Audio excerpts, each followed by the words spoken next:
como aqui ele está falando da eleição em si, do ato em si de nos escolher, eu entendo que é necessário ver cada uma dessas ações do Pai, do Filho e do Espírito Santo naquele plano ainda.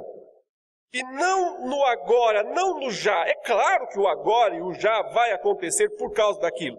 Lógico. Mas, primeiro, o que Pedro quer é que a gente dê uma olhadinha lá naquela reuniãozinha que aconteceu antes da fundação do mundo, quando o Pai, o Filho e o Espírito Santo decidiram nos escolher. Quando o Pai, o Filho e o Espírito Santo decidiram nos escolher. Então, em algum momento antes desse mundo começar a ser criado, das estrelas serem ligadas, acendidas aí no céu, a Trindade, o Pai, o Filho e o Espírito Santo se reúnem. Estou usando expressões humanas, é claro, não tem outras. São limitadas.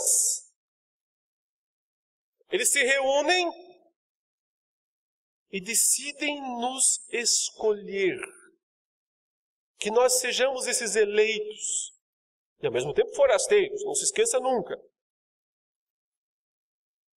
Então, o pré-conhecimento do Pai, que está em ação, nesse ato, mas automaticamente o Espírito Santo é designado para ser aquele que vai santificar os pré-conhecidos, os amados de antemão.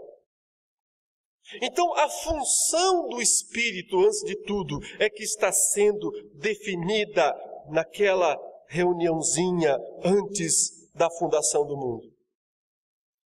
E o Espírito Santo é designado antes da fundação do mundo para ser aquele que vai, em algum momento, nos santificar. E santificar tem dois sentidos sempre, né? O sentido primário é separar da impureza, separar do uso comum, tirar do uso comum. De separação.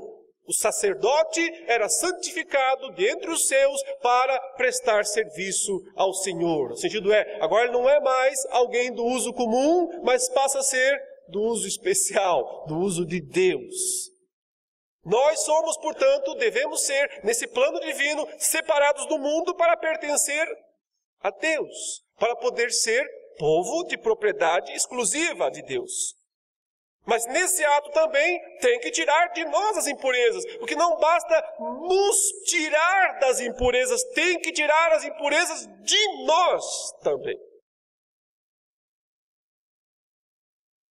É aquela história que às vezes se fala, a pessoa foi tirada, né, da favela, mas não tirou a favela dela.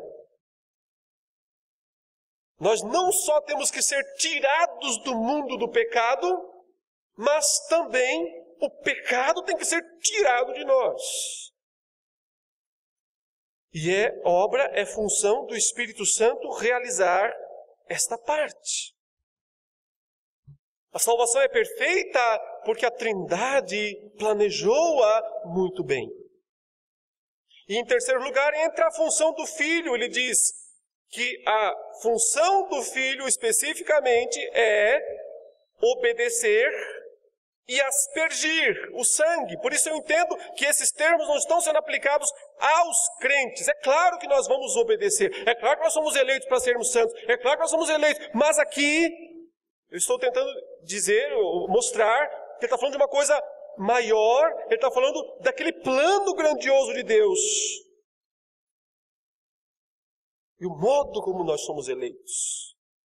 Como cada pessoa da Trindade, então, assume uma função para o nosso bem. Eleitos por esse amor eterno do Pai,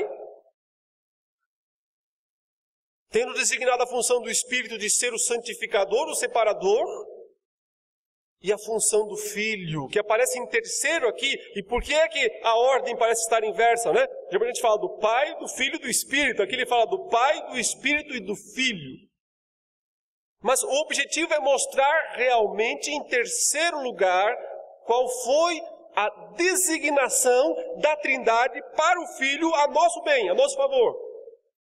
Ele então, naquele conselho, naquela reuniãozinha, antes da fundação do mundo, ele é designado para ser aquele que tem que obedecer em primeiro lugar. Por que obedecer?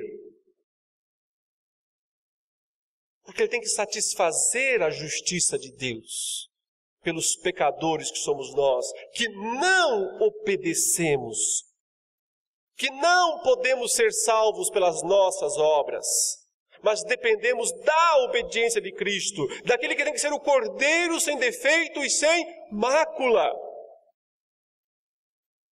sem pecado.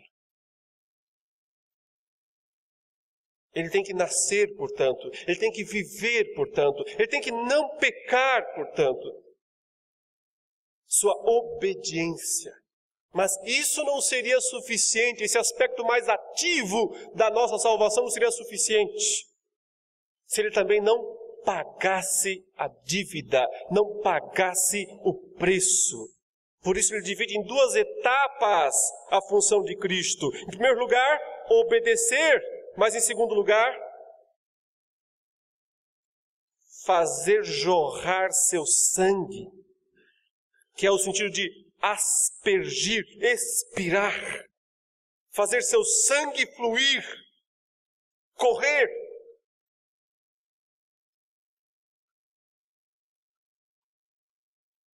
Isso é morte. Morte violenta. Morte de sangue derramado, sangue que espirra. Isso é a cruz. Esse é o pagamento. O pagamento em favor dos eleitos, em favor dos escolhidos. O que Pedro, meus irmãos, está dizendo aqui é que nós temos um grande Deus a nosso favor. Um Deus que nos ama e é um amor eterno. Um Deus que nos separa. Um Deus que faz o que nós não podemos fazer. Obedece em nosso lugar e paga a nossa dívida. Porque sem derramamento de sangue não há remissão de pecados. Então, um Deus que derrama na pessoa do Filho o seu sangue por nós.